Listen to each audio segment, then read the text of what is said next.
चले बुड्ढे खाना खा। अरे बेटा ऐसे क्यों खाना दे रहे हो?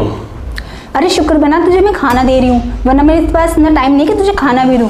तो खाना खा तो खा, वरना ले जाऊंगी इसको। अरे नहीं बेटा, ऐसा क्यों बोल रहे हो?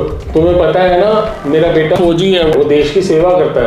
हाँ हाँ मुझे अच्छे से पता है, तेरा बेटा फौजी है और देश की सेवा कर रहा है, पर खुद तो चला गया, तुझे मेरे ऊपर सरदर्द छोड़ गया। नहीं तो तुझे कहीं वृद्ध आश्रम में डाल दूँ। जब ये खाना खाना है तो खा, वरना तुझे घर से बाहर निकाल दूंगी। तेरे बेटे को तो पता भी नहीं चलेगा, बोल दूंगी कहीं लापता हो गया होगा। ठीक है बहू, मैं खाना खा लेता हूँ। जब खाना खा लूंगा थोड़ी देर बाद प्लेट उठा के ले जाना।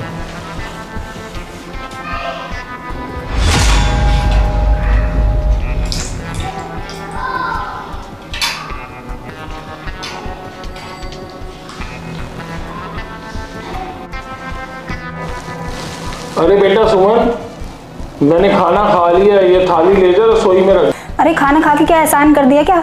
खुद उठ के रख ले किचन में। काम करता हूँ, मैं सिर्फ सुमन को फोन करता हूँ।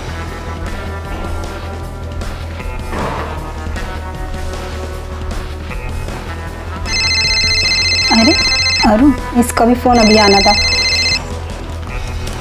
हेलो, हाँ अरुण। हेलो, हाँ सुमन। हाँ कैसी हो तुम? मैं ठीक हूँ। अच्छा, और बाबूजी कैसे? बाबूजी एकदम अच्छे हैं, मैं उनकी बहुत सेवा करती हूँ। एक बार अच्छा तुम मेरी बात करवा सकती हो उनसे? अच्छा मैं कराती हूँ, 2 मिनट। अरे बुड्ढी, ये प्लेट भी तूने उठा के नहीं रखी। अच्छा छोड़, सुन तेरे बेटे का फ़ोन आ रहा है और इससे आराम से बात करियो, और कुछ चालाकी करने की कोशिश की ना तो तुझे मैं छोड़ूंगी नहीं। ये पकड़। हेलो, हाँ बेटा तू कैसे है? मैं अच्छा हूँ बाबूजी, आप बताओ। बहुत बढ़िया, अच्छे से बहू सेवा कर रही है। तू अपना ध्यान रख, देश की सेवा कर। ठीक है बेटा? हाँ बेटा जल्दी आ जा, मुझे भी तेरी बहुत याद आती है। ला बुड्ढे मेरा फ़ोन दे।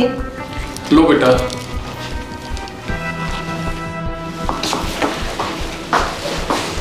अरे बाबा आप कैसे हैं? अरे बेटा तू इतनी जल्दी कैसे आ गया? उठो।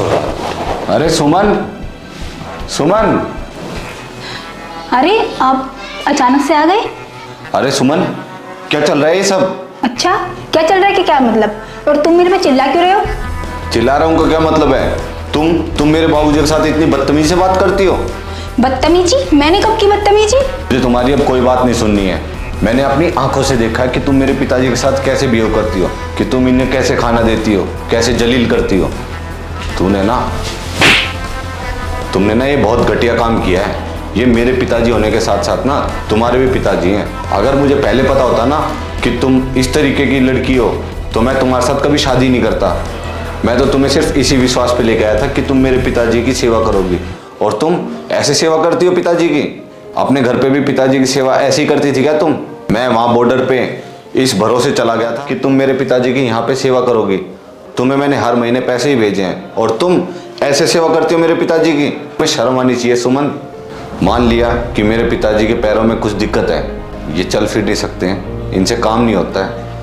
और अगर मुझे इस बात का पहले पता होता ना कि तुम उनकी सेवा ढंग से नहीं कर सकती हो तो मैं उन्हें यहाँ छोड़ता ही नहीं, मैं उन्हें अपने साथ ही ले जाता।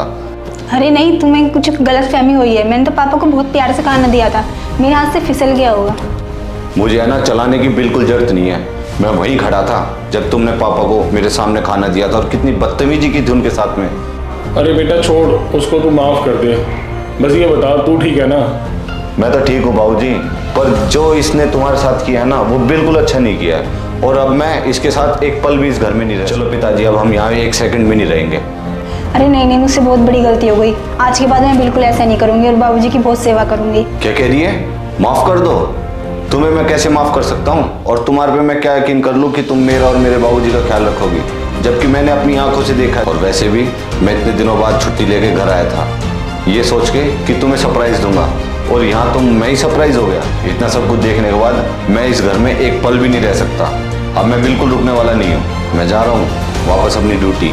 अब मैं इन्हें यहाँ एक पल भी नहीं छोड़ूंगा और इन्हें अपने साथ ही ड्यूटी पे ले जाऊंगा। मैं इनका ध्यान रखूंगा। अब चलिए पिताजी। अरे नहीं बेटा, बहू को माफ कर दो। नहीं पिताजी, आप चलिए मेरे साथ, चलिए।